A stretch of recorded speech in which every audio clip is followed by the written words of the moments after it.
Bem-vindos ao Observatório da Imprensa. Nesta edição, continuamos a série de grandes entrevistas com grandes jornalistas especializados em ecologia e meio ambiente, tudo a propósito do grande evento internacional Rio+20.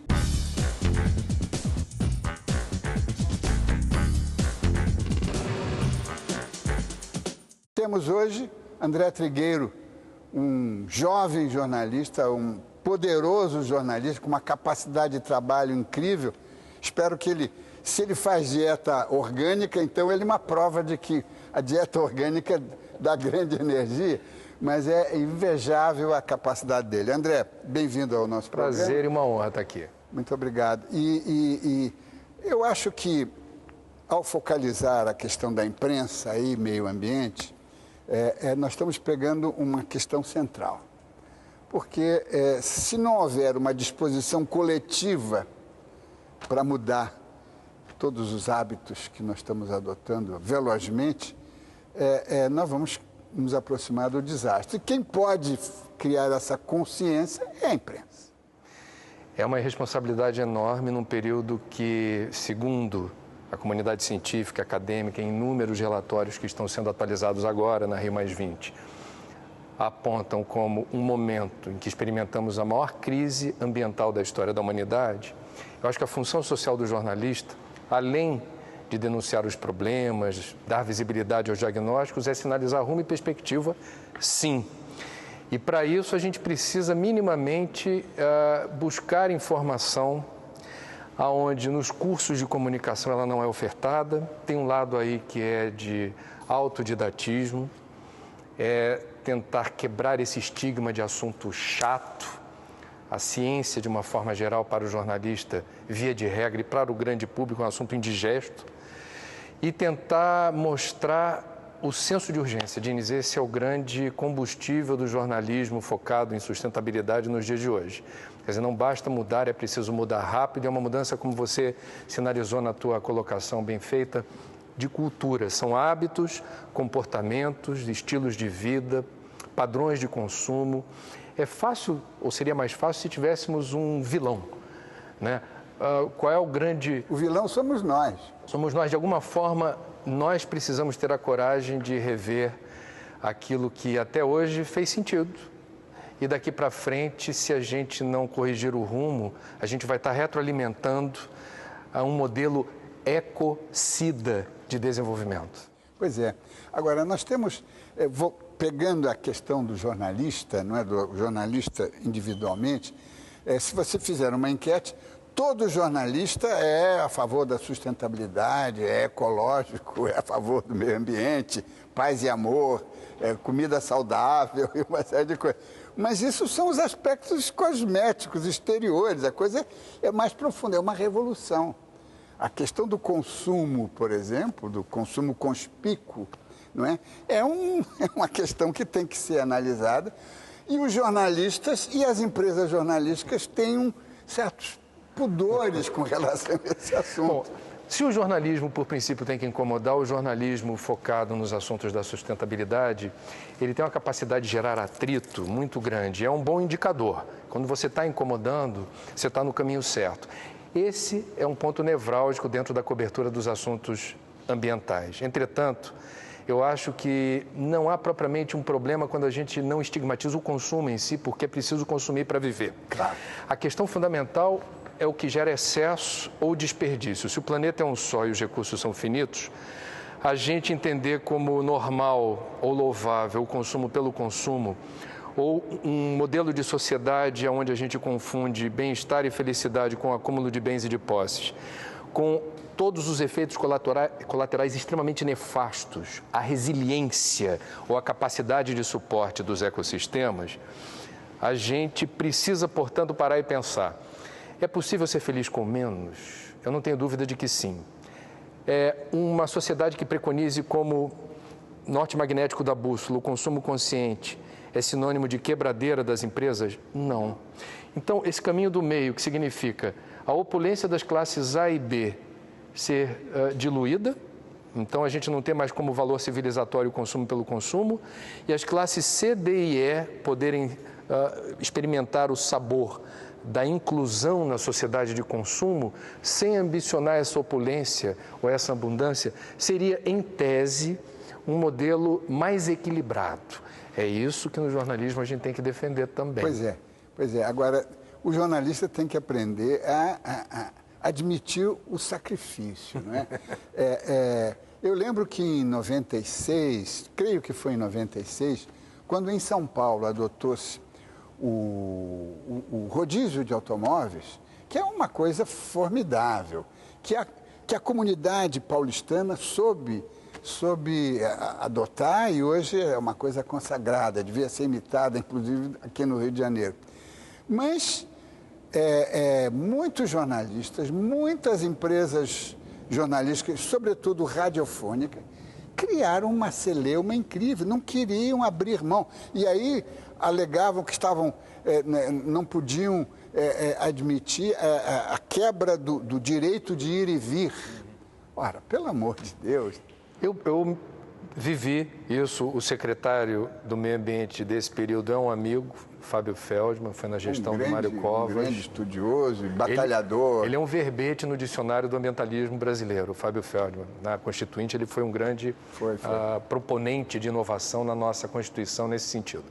Agora, você veja, a mesma São Paulo que você citou, onde a mídia teve muito preconceito com a ideia do rodízio, é a cidade onde a mídia local abre muito espaço, por exemplo, para o pneumologista da USP, Paulo Saldiva, que vem se esmerando em dar visibilidade a pesquisas que apontam o enorme problema causado, vou usar uma expressão do Ricardo Abramovay da USP, pelo carrocentrismo. 4.000 óbitos por ano é o que diz o Dr. Saldiva, e esse número é muito conhecido por lá, pelas mídias. 4.000 óbitos precoces na cidade de São Paulo decorrentes de complicações pulmonares causadas ou agravadas por inalação de veneno que sai do escapamento de carro, ônibus e caminhão. O paulistano está vivendo, em média, 2 anos a menos por conta desse ambiente hostil, que a natureza não tem nada a ver com isso. É o modelo de transporte individual. É o homem que tem a ver com isso. Então, me parece, eu não quero afirmar isso categoricamente, que nós, nas redações, estamos mais atentos à necessidade, por exemplo, de discutir criticamente e, em ano eleitoral como esse, frontalmente a necessidade de abrir espaço e acelerar os investimentos em transporte público de massa, eficiente, barato e rápido. Veja o fenômeno das bicicletas, principalmente atrelado às redes sociais, ao cyberativismo, como as bicicletas se tornaram uma pauta sobre a qual não dá para escapar.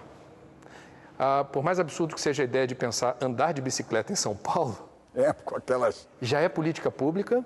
Ai do prefeito que não abrir espaço para ciclovia ou ciclofaixa. Então, me parece, Dines, mas é uma impressão, que novos tempos estão demandando novas pautas e novas reflexões a respeito daquilo que você bem apontou. Não adianta fazer isso dentro de uma redação da boca para fora. Washington Novaes, que você ouviu nessa série aqui no Observatório, foi muito feliz numa entrevista que certa vez ele deu, dizendo o seguinte: o jornalismo antenado com os assuntos ambientais ele é profundamente ameaçador para o profissional de imprensa, porque pela recorrência com que ele vai lidando com os assuntos de lixo, uso inteligente de água, uso racional de energia, dificilmente ele não internaliza um novo comportamento. Um conflito. E é bem-vindo o conflito. Claro. É uma questão assim de ética, é você se perceber num mundo que é um tanto mais complexo do que você imaginava. O fato do lixeiro levar o seu lixo embora não significa que ele deixou de ser uma questão, um problema, porque onde ele estiver, o seu lixo está gerando algum impacto, isso vale para o esgoto. O uso perdulário de energia tem um alcance, uma ressonância no pacote de consumo de um país. De alguma forma, a soma de cada um de nós determina um efeito em escala. Pensar meio ambiente é pensar em efeitos sistêmicos. Claro. E a gente faz parte dessa grande teia. E aí tem um dado que é o seguinte: há 30 anos atrás, quando se falava em meio ambiente, quando se falava não se falava em sustentabilidade, mas se falava em saúde, era uma autarquia, era um setor jornalístico separado. Hoje, a cobertura de economia tem que falar em sustentabilidade, meio ambiente, a cobertura de ciência, a cobertura internacional, a cobertura de política, a cobertura de cidade, a cobertura de polícia, tudo é sustentabilidade, meio ambiente. Quer dizer, abriu-se um escopo fantástico, não é? Eu acho isso ótimo, acho que isso é uma nova cultura. O que você está falando que acontece nas redações, que é essa confusão mental, quem é que cobre Rio+20? É assunto de economia? É assunto de relações internacionais? Cidade, ciência e tecnologia? Ou cada editoria precisa ter essa noção de que nas pautas inerentes àquilo que julgaram que seja o meu escopo, eu preciso perceber a dimensão em que a sustentabilidade se resolve também na minha pauta. Essa crise de percepção da pauta, aonde ela se encaixa melhor em qual editoria, me parece a mesma que as universidades experimentam nos seus guetos departamentais. Então, se você está discutindo hoje sustentabilidade, como é que fica, a quem pertence, a qual seara? É multidisciplinar, né? E isso, me parece, é um ótimo problema de percepção da realidade, é uma nova cultura que está se avizinhando. E esse é um momento de transição onde a confusão e a perturbação são inerentes ao processo. Pois é. E nesse complexo todo, as agências de propaganda, as agências de publicidade estão nele, não é? Estão participando desse movimento de ajuste, e é importante a gente lembrar aqui o belo exemplo do CONAR, o Conselho Nacional de Autorregulamentação Publicitária, que em agosto do ano passado, Diniz, determinou como norma que passa a ser uma regra para todos os anunciantes que queiram usar a expressão eu sou verde, eu sou ambiental, eu sou ecológico, eu sou sustentável, que a agência, antes de veicular, prove porque não está usando aquilo de uma maneira barata, gratuita. Enganosa. Enganosa. Tantas foram as vezes em que campanhas foram obrigadas a sair do ar por questionamentos pontuais, dizendo você não pode chamar esse produto ou esse serviço de ecológico porque ele não faz jus a isso. Então, é um novo mundo. Uso indevido da marca. Pois é. Agora, essa consciência toda, ganha velocidade, ganha momentum, né?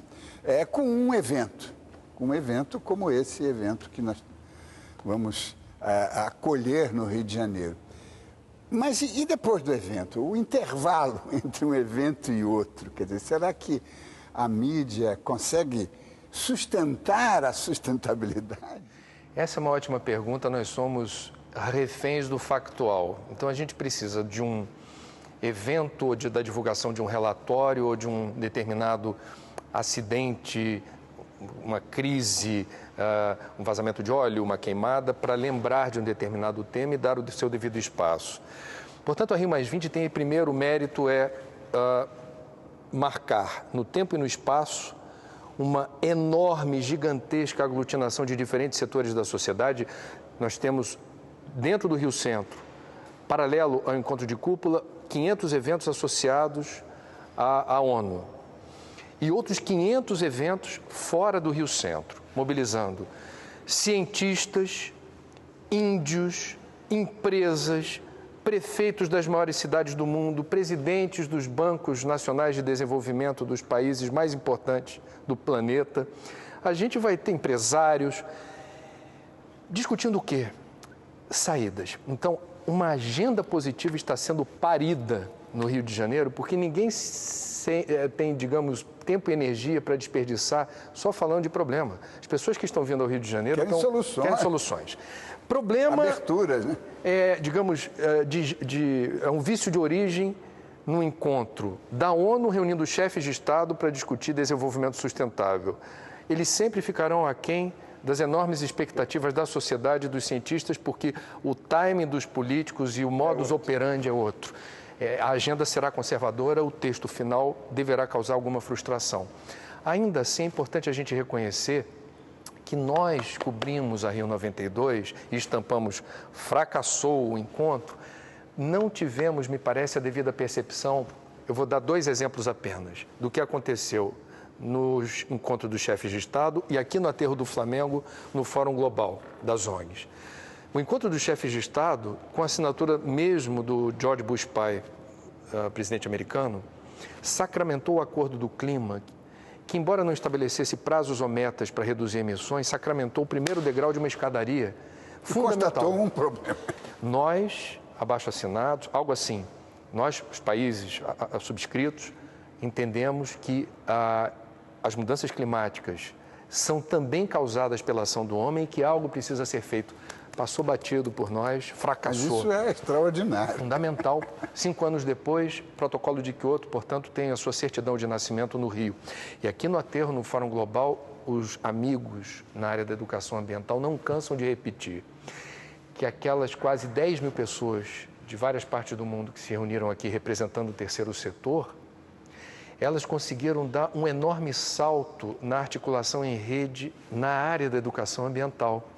Passou batido pelo radar da mídia a enorme contribuição que o encontro paralelo das ONGs determinou para a área da educação ambiental.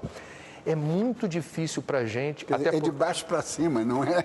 E veja, o Rio+20 é um encontro incobrível, porque não temos presença física para estar em todos esses lugares.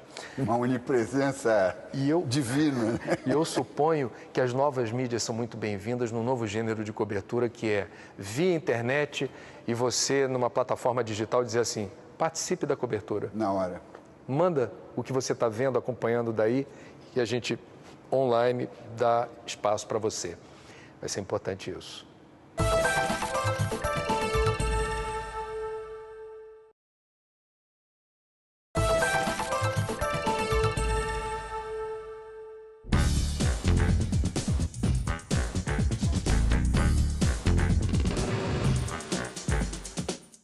Voltamos ao segundo bloco desta edição especial do Observatório da Imprensa, ouvindo André Trigueiro, esse mestre do jornalismo ambiental, ecológico, que impunha há tanto tempo a bandeira da sustentabilidade.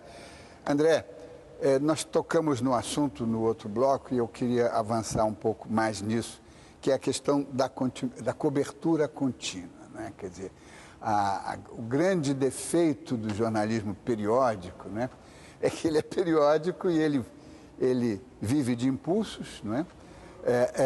E quando os impulsos cessam, parece que o assunto é esquecido. Agora, só que esta é uma causa e uma pauta que não pode ser esquecida, não pode ser abandonada, não pode cair na vala comum.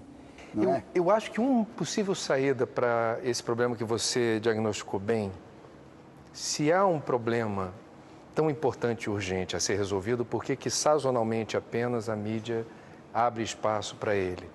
Nós somos acusados, com alguma justiça, de só lembrarmos de meio ambiente dentro de uma agenda catastrófica. Quer dizer, uma grande cheia, queimadas, vazamento de óleo, terremoto, tsunami. Agora, é possível, a gente tem experimentado isso na Globo News, no Cidades de Soluções, conseguir despertar a atenção das pessoas para uma agenda positiva. Vamos pegar um exemplo que todo mundo sabe que é urgente no Brasil, mas ele só aparece sazonalmente por aí, nas coberturas: lixo. Então, a gente pode lembrar do lixo quando ele é problema, mas a gente pode falar do lixo que é solução. Reciclagem de entulho, transformação de matéria orgânica de lixo em adubo de excelente qualidade ou energia, pela decomposição da matéria orgânica, gás metano, que é gás combustível, que é um gás estufa. E esses exemplos, é impressionante como as pessoas gostam. Eu acho que às vezes a gente está tão massacrado de notícia ruim, que quando a gente se presta a ser vitrine daquilo que funciona, que dá certo, que melhora a qualidade de vida das pessoas, que gera emprego e renda, que dá lucro. E que estimula a iniciativa também. É um movimento alvissareiro. As pessoas, me parece, estão mais predispostas a permanecer sintonizadas ou continuar a leitura de um artigo ou de uma reportagem, onde o que está sendo apresentado é convocador. É algo que dá esperança. Sem esperança, você não levanta da cama, você não começa o seu dia. E o jornalismo precisa ter um espaço para mostrar que sim, há solução. E as soluções passam inexoravelmente por uma perspectiva sustentável do uso dos recursos, é transformar problema em solução, é transformar despesa em receita. Isso é possível, Dines?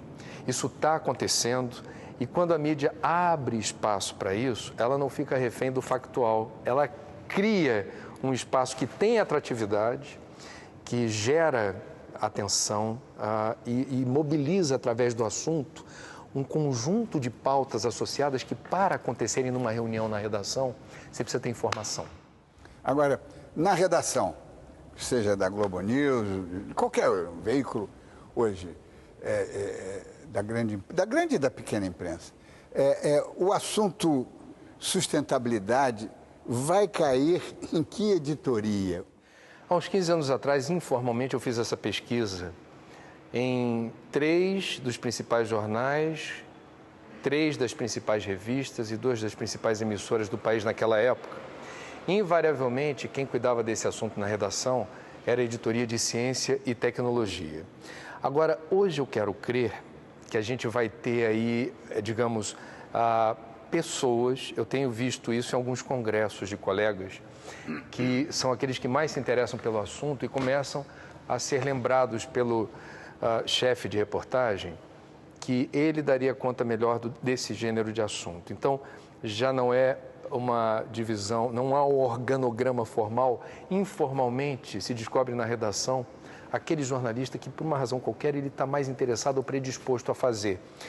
Se ele busca, fora do jornalismo, cursos que agreguem, digamos, valor, emprestem a ele mais conforto, na descoberta, fora, repito, do perímetro do jornalismo, mas na área da engenharia, da biologia.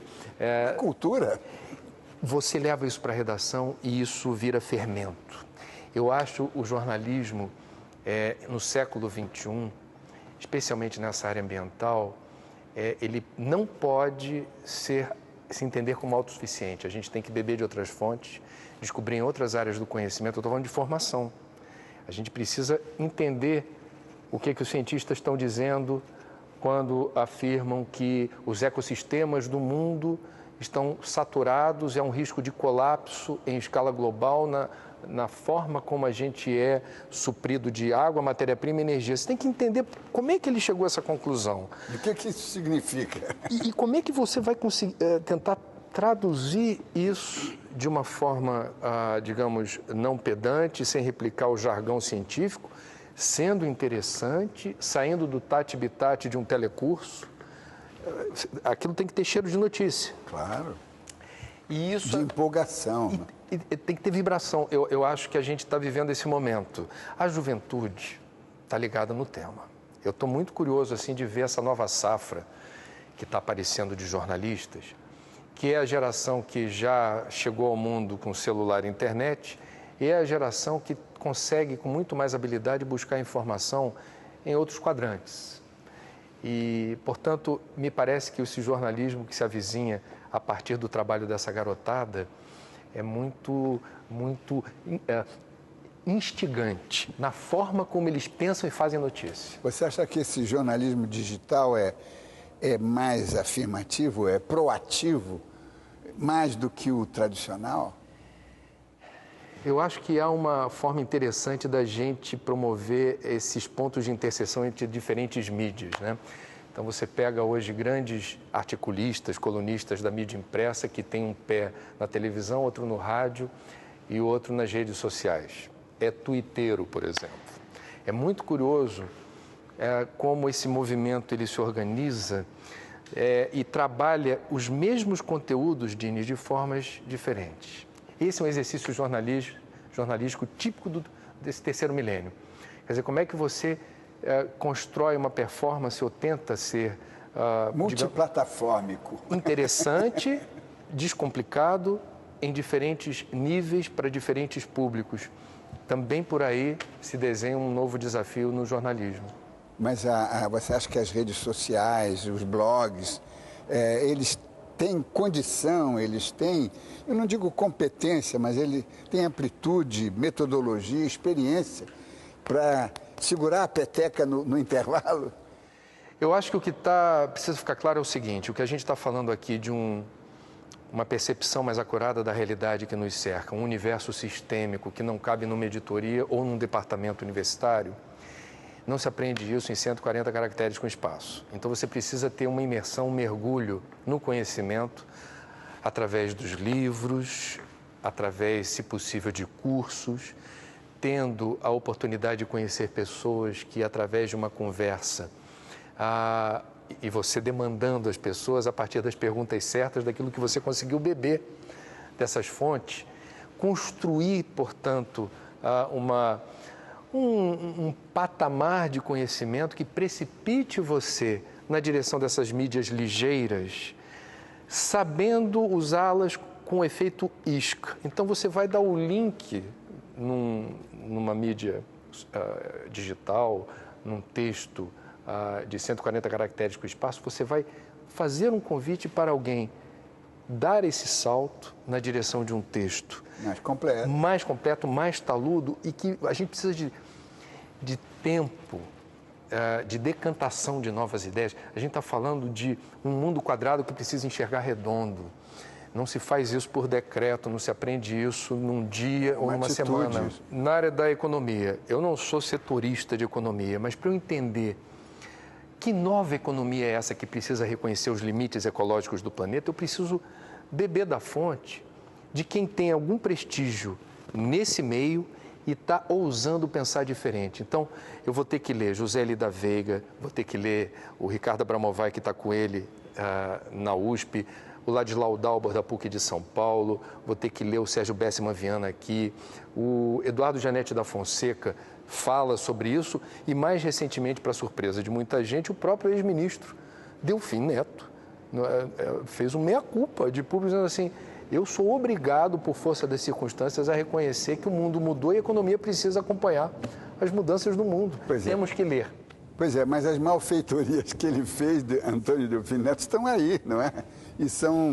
E não podem ser passar numa borracha. Mas você nos conduz a uma questão fundamental. Os políticos, agora nós temos eleições municipais, é no nível municipal que muitas vezes se decidem questões transcendentais em matéria de ambiental ou sustentabilidade. Os políticos teriam coragem de enfrentar agendas complicadas, propostas complicadas? Por exemplo, pedágio no centro da cidade. Será que um candidato a prefeito aqui do Rio ou de São Paulo terá a coragem de dizer assim: não, tem que fazer? No caso de São Paulo é necessário que se faça, é questão de tempo. No caso do Rio eu não tenho elementos de convicção ainda para isso. É porque a armação topográfica é diferente. Agora, a sua pergunta alude ao seguinte: qual é o tempo de maturação de um projeto municipal e qual é a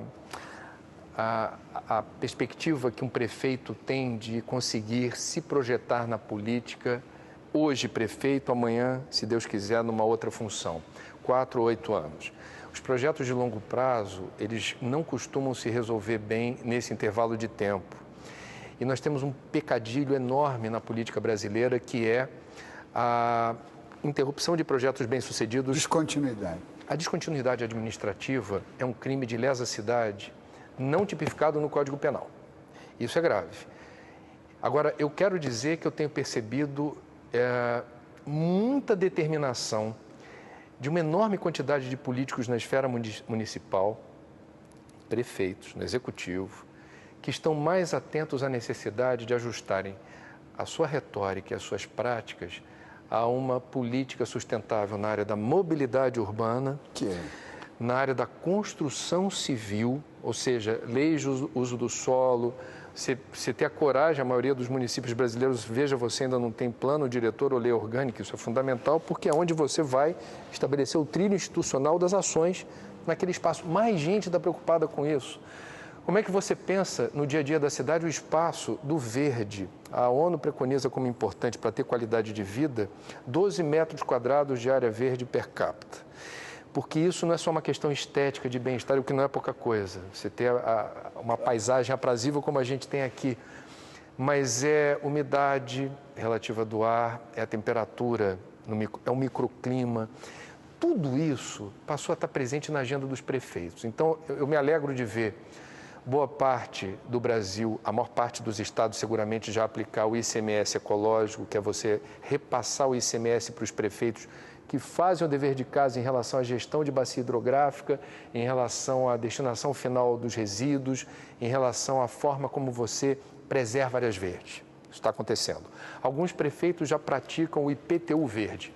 O Diniz cuida lá do jardim dele direitinho, a gente entende que pelo tamanho, pela quantidade de espécies ali, é do interesse da cidade que ele continue fazendo isso. Merece redução de alíquota. Isso está acontecendo. Você veja, mais uma vez, é importante a gente lembrar a agenda das bicicletas que tomou de assalto o debate político. Mas não foi um modismo, não é um modismo? Eu penso que não, pelo seguinte, se tornou tão crônica a situação da mobilidade urbana em todas as capitais brasileiras. Diniz, todas as capitais brasileiras têm problemas de engarrafamento e não tem mais hora do rush. Esse é um problema de qualidade de vida, porque não é só o tempo que você perde ali, nem só a poluição que você inala, é a exposição à violência, a impossibilidade de socorro imediato no caso de urgência médica. A bicicleta não resolve o problema dos engarrafamentos, mas ela consegue, em certa medida, tem uma estatística boa que a gente precisa lembrar, e os prefeitos estão atentos a isso, na maioria absoluta das cidades, não apenas do Brasil, mas do mundo, a gente do ponto da nossa casa até trabalho, escola, universidade, fazer compra, qualquer coisa, esse raio não se resolve no intervalo maior do que 6 quilômetros. Não vale para São Paulo. Não, mas São Paulo não é a realidade municipal do Brasil. Não. Quer dizer, 80% das cidades brasileiras têm menos de 50 mil habitantes.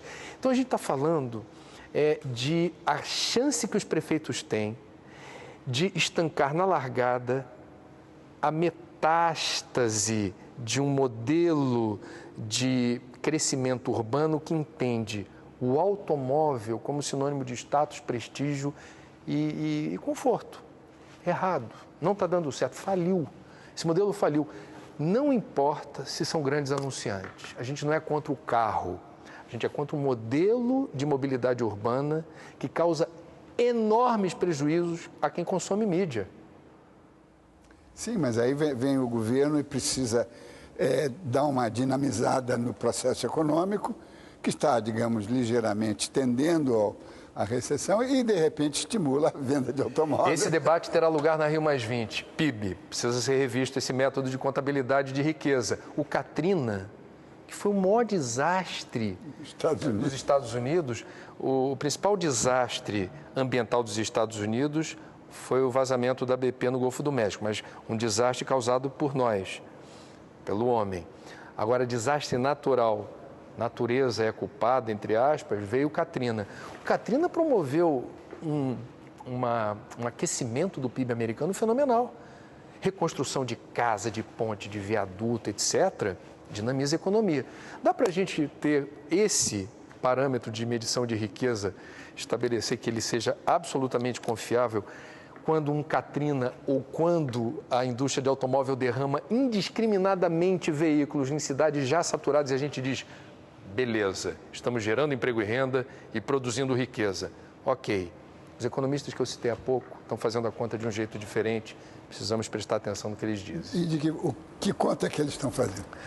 Outros índices. Por exemplo, quanto custa para São Paulo você não ter mais hora certa para chegar nos lugares, quanto custa para São Paulo você ter o estresse acumulado ao longo de um ano, um mês por ano, os paulistanos passam dentro de um compartimento fechado, seja ele trem, seja ele metrô, seja ele carro, indo ou voltando. Angustiado.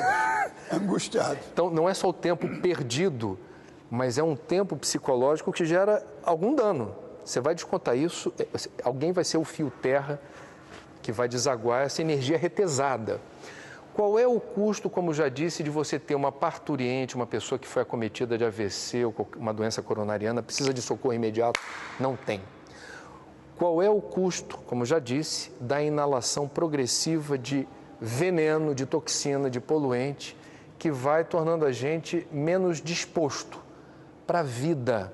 Você não tem mais a mesma energia, o mesmo tônus, porque você está respirando veneno numa escala progressiva. Então, tudo isso precisa ser tabulado e você fazer a conta e dizer, bom, de fato, produção incessante de carro gera emprego, renda e riqueza. Agora, do outro lado, o chinês já está fazendo essa conta quando decide crescer menos. Se eu não promovo um modelo de desenvolvimento sustentável e carro não combina com sustentabilidade, a gente vai ter uma civilização que se autodestrói na linha do tempo. E vamos combinar que são sinais patológicos de um mundo onde o carrocentrismo faz sentido. Eu saí de casa 2 horas mais cedo do que eu costumo sair para poder pegar uma vaga. Ou ficar satisfeito em ficar 3 horas por dia preso no engarrafamento, mas o meu carro tem ar-condicionado, tem som, eu levo um chocolatinho. Não, e tem internet. Agora vende carro pela capacidade que o carro tem de você usar a internet. Já não é mais o motor, nem o freio, nem... Não tem algo esquisito nessa equação?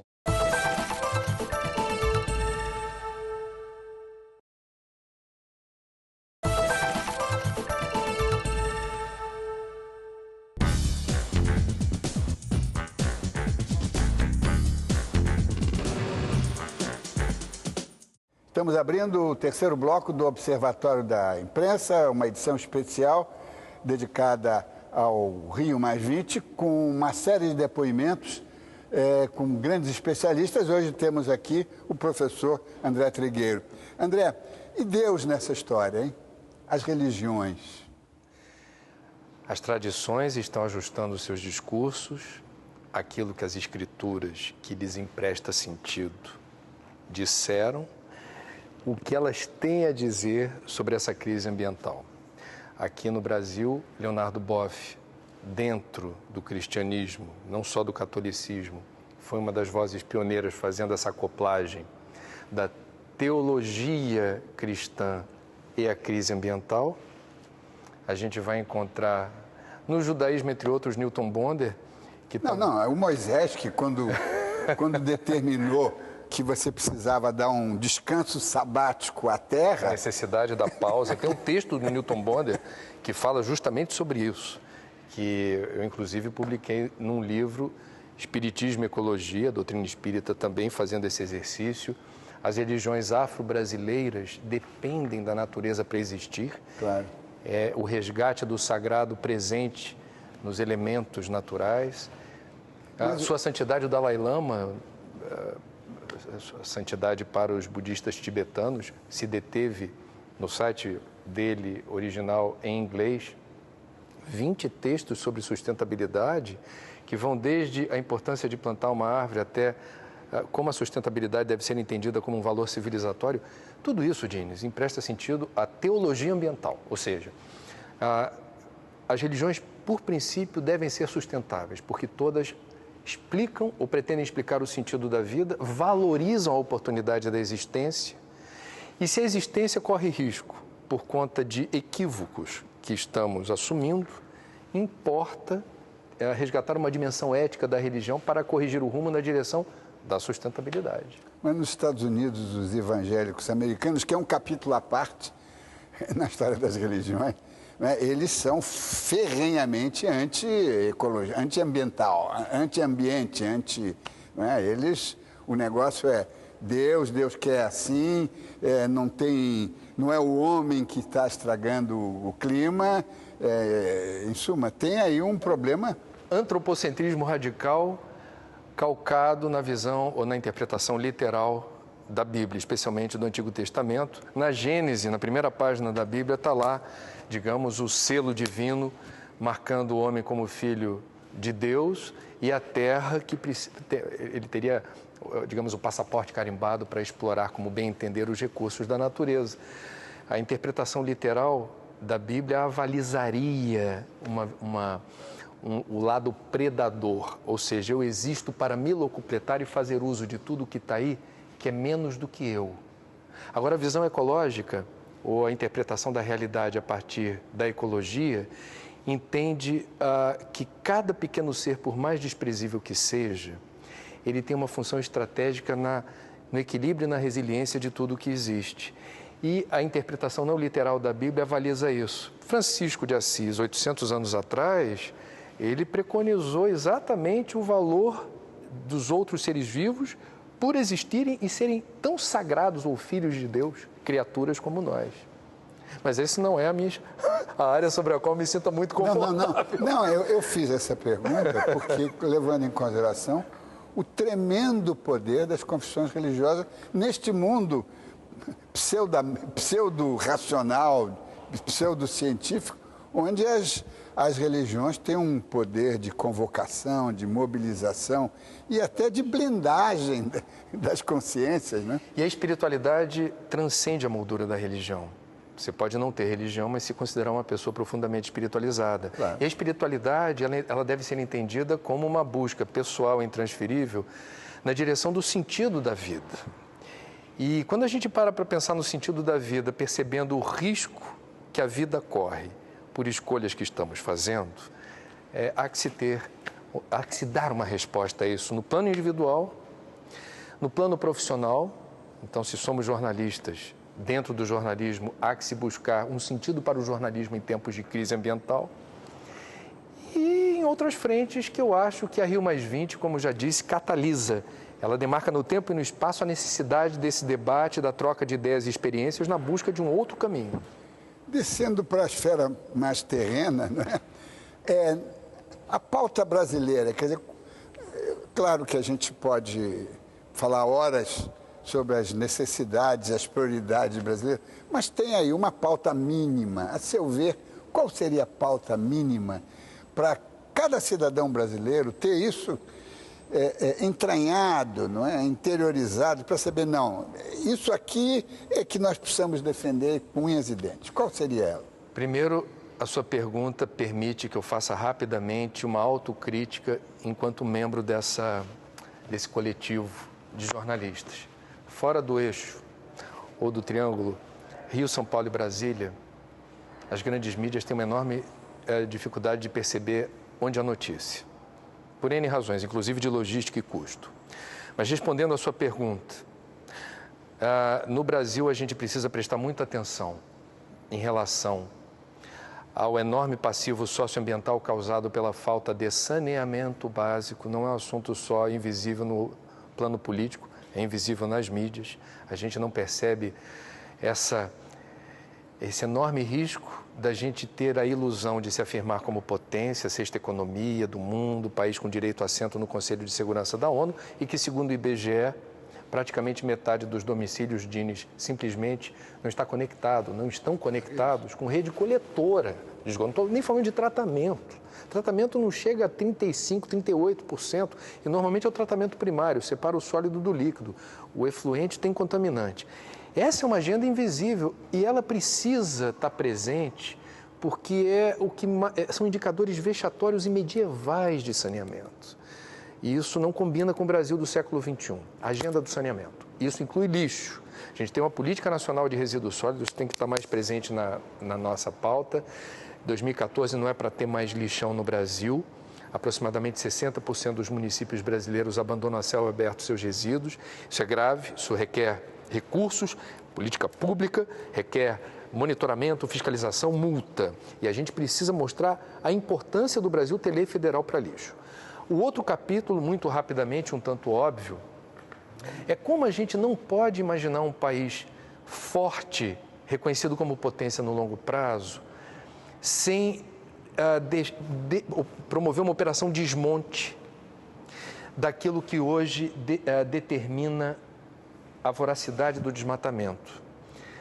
Pecuária é o principal vetor de desmatamento no Brasil. E a gente não aprendeu ainda a fazer um investimento certo na direção certa. Biotecnologia, BNDES escolheu pecuária como setor estratégico para o Brasil crescer. Com todo respeito, talvez até seja. Tem que exigir contrapartida para esse setor ser eficiente. Não pode ter, em média, 1,1 ou 1,2 boi por hectare e achar que isso é bom para a gente. BNDES, eu acho que devia, por exemplo, estar botando o nosso dinheirinho, o dinheiro do FAT, na direção da biotecnologia. Como é que você consegue buscar, através de pesquisa, precisa ter pesquisa, ciência e tecnologia mais boi por hectare. Precisa ter mais pesquisador por hectare de floresta. Claro. Na minha concepção.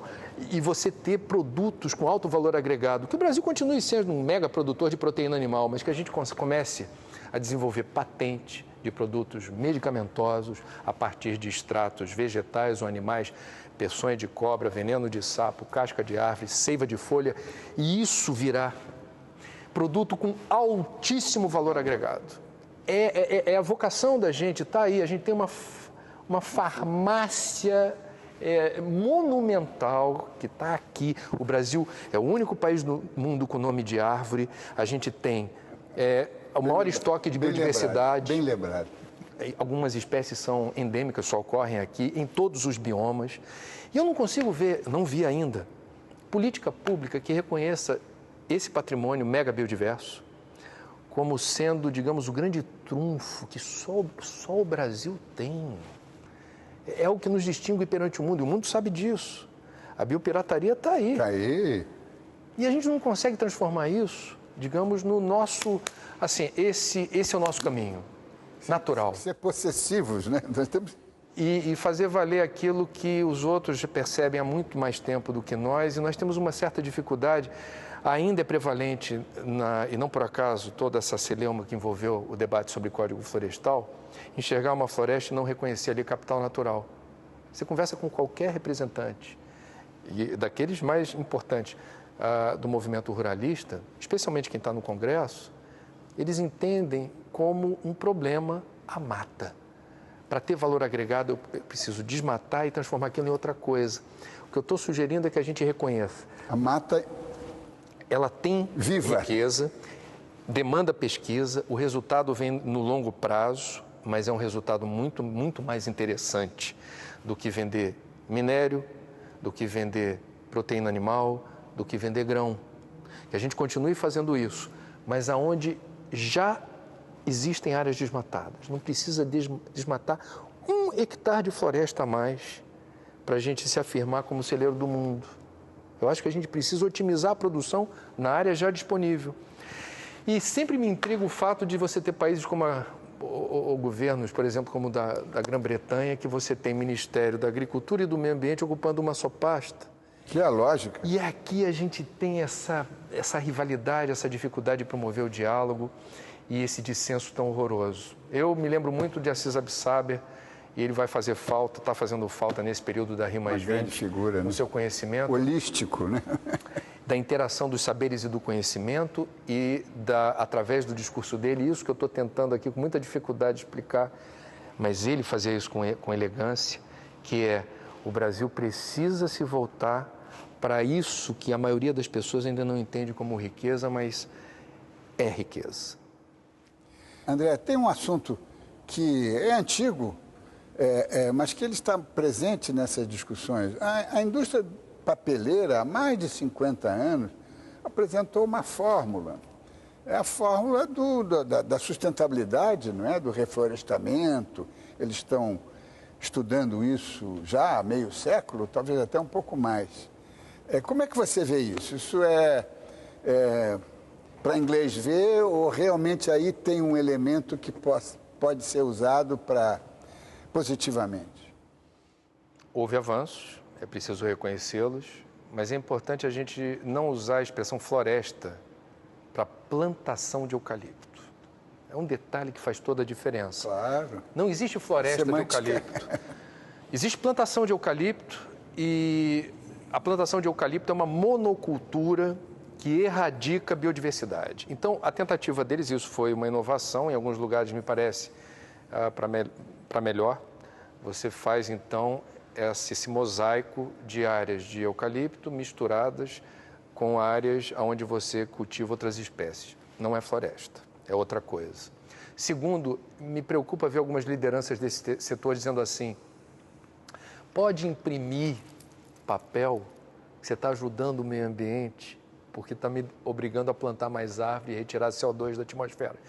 Isso é de uma burrice monumental, porque, na verdade, não é o papel e a árvore não fica no a um, porque esse papel, essa árvore, esse eucalipto, essa celulose para virar papel, passa por um processo que envolve queima de combustível no ato de confecção do papel, no transporte, no sistema de fazer chegar até o varejo, na tintura da impressora, no consumo de energia elétrica para isso se movimentar. Faltou visão sistêmica para quem diz isso.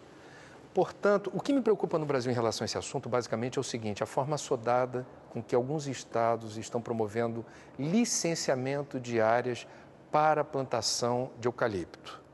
O Brasil tem uma vocação natural para a produção de papel e celulose, é uma commodity muito valorizada no mundo, Portanto, existe uma oportunidade de negócio, mas não é propriamente uma tradição do Brasil fazer licenciamento com inteligência. Esse é o problema. E aí eu me reservo o direito, Diniz, de sempre... Aliás, você me ensina isso como decano do jornalismo brasileiro. A gente sempre fica numa posição de, digamos, uma saudável... Ceticismo. O ceticismo e essa prevenção, né? Quer dizer, por princípio, eu me reservo o direito, então, de sim reconhecer as mudanças e sim, não só a inovação é motivo para nos deixar tranquilos. Quer dizer, nesse aspecto, a mídia digital seria positiva porque ela prescinde do papel. Em alguns lugares, a mídia digital aumentou exponencialmente a necessidade de imprimir papel. Que tem que imprimir para poder ler um texto longo. É uma cilada. Não prometeram um computador dizendo que você vai trabalhar menos? Todo mundo tem acesso a computador, trabalha mais. Enfim... André Trigueiro, muito obrigado por essa aula. Nós estamos chegando ao final desta edição. Aprendemos muito e vamos continuar aprendendo porque o Observatório da Imprensa lida com um assunto interminável, que são as edições diárias dos jornais e por isso nós estamos sempre chamando a atenção, acompanhando o Observatório da Imprensa pela internet, pela televisão ou pelo rádio. Você nunca mais vai ler o jornal do mesmo jeito. Boa noite.